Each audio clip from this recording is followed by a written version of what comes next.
جامعۃ المومنات مغلپورہ کے زیر اہتمام عیدگاہ میرعالم میں 2 روزہ خواتین کانفرنس کا انعقاد عمل میں آیا۔ خواتین کانفرنس کی افتتاحی تقریب کے موقع پر سابق وزیر داخلہ و BRS رکن قانون ساز کونسل محمد محمود علی نے بحیثیت مہمان خصوصی شرکت کی۔ اس موقع پر جامعۃ المومنات کے ذمہ داران، علماء اکرام اور خواتین کی کثیر تعداد نے شرکت کی۔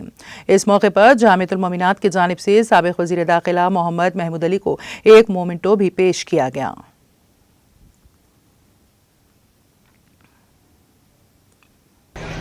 ایک اچھا تھا اپنے آنے والی نسل کو تعلیم دے سکے، سبق دے سکے، اس پر جامعۃ المومنات نے بہت کام کیا۔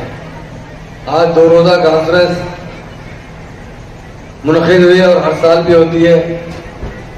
اتفاق سے کل میں سورت گیا ہوا تھا اور میرا ٹکٹ شام کا کروایا گیا تھا۔ میں اس ٹکٹ کو کینسل کروا کر میں نے کہا میں نے وعدہ کیا ہے، اور مستان شریف صاحب نے مجھے انوائٹ بھی کیا ہے، مفتی صاحب نے، میں ضرور صبح جاؤں گا اور کل کی معافی بھی چاہتا ہوں، کل نہیں آ سکا، مگر آج آپ لوگوں سے ملنے پر اور ہمارے خواتین سے مخاطب کرنے کا جو مجھے موقع دیا گیا اس کا میں شکریہ ادا کرتا ہوں۔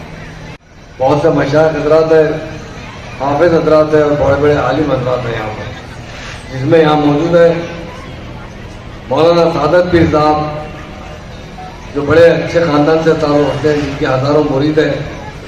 ابھی آپ کس سے مخاطب کیے ہمارے طارق انصاری صاحب، جو مائنرٹی کمیشن چیئرمین ہیں، جناب مولانا شاہ محمد مظہر الدین حسینی صاحب، اور ابھی ہمارے حافظ و مولانا مظفر حسین صاحب نے مخاطب فرمایا، بہت اچھی بات بتائی ہوگی۔ انسان کا تقویٰ سب سے اہم ہوتا ہے، اور آج ہم تقوی پہ چلنا بہت ضروری ہے، اور اللہ تعالیٰ جو ایمان پر، اور مولانا نے اسلام میں جو عورتوں کا مقام دیا ہے، ہماری بہنوں کے قدموں کے نیچے اللہ تعالیٰ نے جنت عطا کیا ہے۔ ہمارا فرض بنتا ہے ہماری ماں اور بہنوں کا احترام کریں، ان کی عزت کریں۔ اسلام میں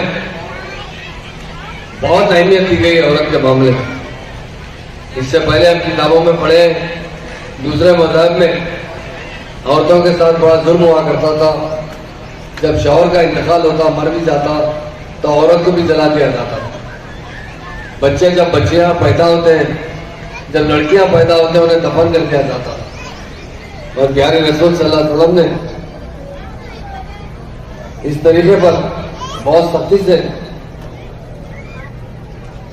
پابندی لگاتے ہوئے عورتوں کو جو حقوق دیا گیا ہے، وہاں پر خواتین کی اصلاحی معاشرہ اور خاص طور سے خواتین کو دینی معلومات، دینی تعلیم قابل بنانے کی کوشش کر رہے ہیں۔ تو مجھے فخر کے ساتھ کہتا ہوں، اور مجھے خوشی بھی ہوتی ہے جب میں جامعۃ المومنات کو کئی بار آیا ہوں، ایسی بات نہیں۔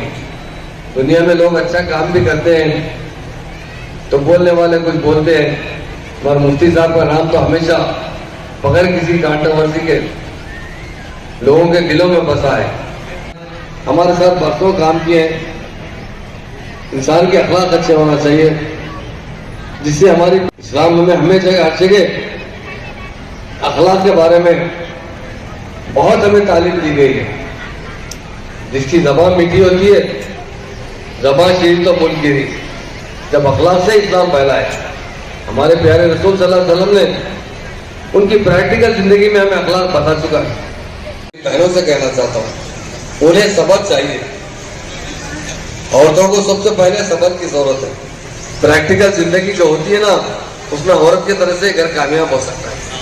عورت کا صبر ہو سکتا، مرد آدمی بھی کچھ پیار بھی کرتے ہیں، اور اسلام میں شوہر سے جو احکامات دیے گئے، اپنی بیوی سے بڑی محبت سے پیش آئے، بڑی اخلاق سے پیش آئے۔